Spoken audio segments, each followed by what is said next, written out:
मित्रांनो, आपणा सर्वांना माहिती आहे की 21 एप्रिल 2026 पासून विविध मागण्यांकरता कर्मचाऱ्यांचा संप सुरू आहे. त्या संदर्भात 22 एप्रिल 2026 ला संघटना आणि शासनाची बैठक पार पडली. त्या संदर्भात महाराष्ट्र शासन, सामान्य प्रशासन विभाग, मंत्रालय, मुंबई यांनी दिनांक 24 एप्रिल 2026 ला सर्व विभागाकरता एक पत्र प्रसारित केले.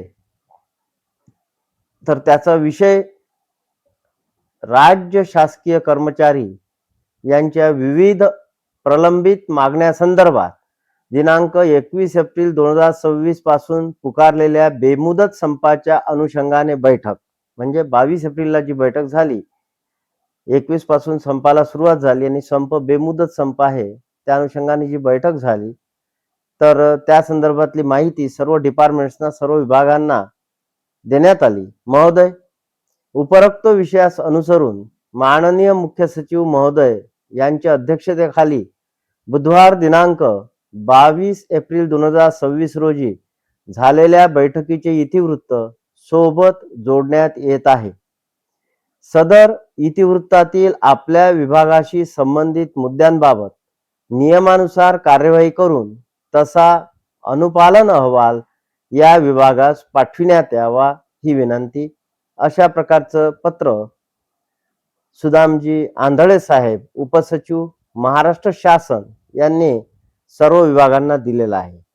तर विविध विभागाच्या मागण्या आहेत आणि त्या संदर्भात माननीय मुख्य सचिव महोदय यांच्या अध्यक्षतेखाली दिनांक 22 एप्रिल 2026 रोजी राज्य सरकारी कर्मचारी मध्यवर्ती संघटना व राज्य सरकारी गट ड चतुर्थ श्रेणी कर्मचारी मध्यवर्ती महासंघ यांच्या विविध मागण्यांबाबत बैठकीचं इतिवृत्त प्रसिद्ध करण्यात आलेलं आहे.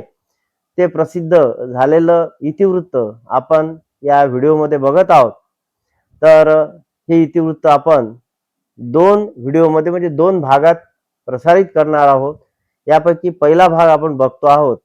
त्यामध्ये कर्मचाऱ्यांची मागणी कोणती आणि त्या संदर्भात कोणत्या प्रकारचे निर्देश माननीय मुख्य सचिव साहेबांनी दिलेले आहेत, या संदर्भातली नोंद या इतिवृत्तामध्ये करण्यात आलेली आहे.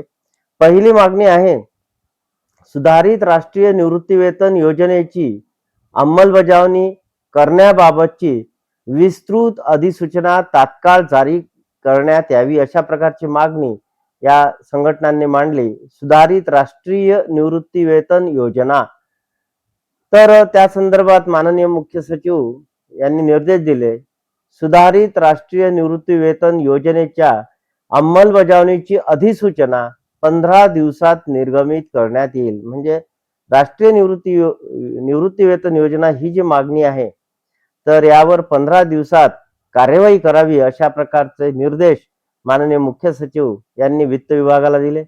दुसरी मागणी सरकारी कर्मचारी, निमसरकारी कर्मचारी तसेच शिक्षण विभागातील शिक्षक, शिक्षकेतर कर्मचाऱ्यांच्या सेवांतर्गत समस्यांवर माननीय मुख्यमंत्री स्तरावर चर्चा करून निर्णय घेण्यासाठी 2 महिन्यातून एकदा चर्चा सत्राचे व्यासपीठ उपलब्ध करून देण्यात यावे.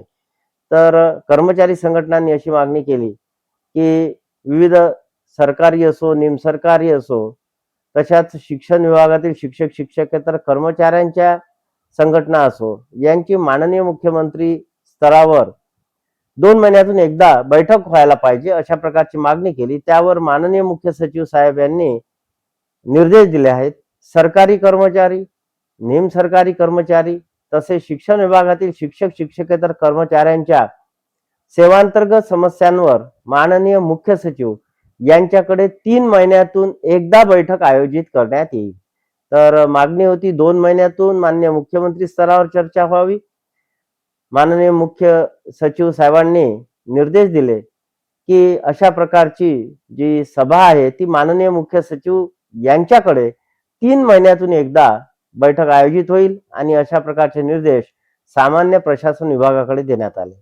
तिसरी मागणी दिनांक 1 नोव्हेंबर 2005 पूर्वी विना अनुदान अंशतः अनुदानावर नियुक्त तसेच 2005 नंतर 100% अनुदानावर आलेल्या शिक्षक शिक्षकेतर कर्मचाऱ्यांना तसेच वसती शाळा शिक्षकांना जुनी पेन्शन योजना लागू करा. जुन्या पेन्शन योजनेची मागणी होती शिक्षकांकरता 1 नोव्हेंबर 2005 पूर्वी विना अनुदान अंशतः अनुदानावर नियुक्त म्हणजे विना अनुदानित तत्वावर नियुक्त झालेले किंवा अंशतः अनुदानावर नियुक्त झालेले लोक तसेच 2005 नंतर 100% अनुदानावर आलेल्या शिक्षक शिक्षकेतर कर्मचाऱ्यांना म्हणजे जे अगोदरच अपॉइंट झालेले आहेत 2005 पूर्वी परंतु त्यांच्या शाळा 100% अनुदानावर मात्र 2005 नंतर आल्यात अशा कर्मचाऱ्यांना शिक्षक शिक्षकेतर कर्मचाऱ्यांना तसेच वसती शाळा शिक्षकांना जुनी पेन्शन योजना लागू करा. यावर माननीय मुख्य सचिव साहेब यांनी निर्देश दिले. मागणी मान्य करता येणार नाही. म्हणजे ही जी मागणी आहे विनाअनुदान तत्वावर जे लोक 1 नोव्हेंबर 2005 पूर्वी काम करत होते अंशतः अनुदानावर नियुक्त किंवा 2005 नंतर 100% अनुदानावर ज्या शाळा आल्या आणि कर्मचारी मात्र 2005च्या अगोदर नियुक्त आहेत यांना तसेच वसती शाळा शिक्षकांना जुनी पेन्शन योजना लागू करण्यात यावी ही अत्यंत महत्वाची मागणी ही मात्र त्यांनी मान्य केली नाही. त्यांनी निर्देश दिले मागणी मान्य करता येणार नाही. त्यानंतर चौथी जी मागणी होती कर्मचारी संघटनांची चतुर्थ श्रेणी कर्मचारी व वाहन चालक भरतीवरील बंदी तात्काळ उठवा. त्यावर माननीय मुख्य सचिव साहेबांनी निर्देश दिले. शासन सकारात्मक असून याबाबत विचार करण्यात येईल आणि तशा प्रकारचे आदेश सामान्य प्रशासन विभागाकडे दिलेले आहेत. त्यानंतर पाचवी मागणी महत्वाची मागणी 10, 20, 30 वर्षाच्या सेवांतर्गत आश्वासित प्रगती योजनेचा लाभ शिक्षक शिक्षकेतर कर्मचाऱ्यांना लागू करण्यात यावा. ही सुद्धा एक अत्यंत महत्वाची बातमी होती.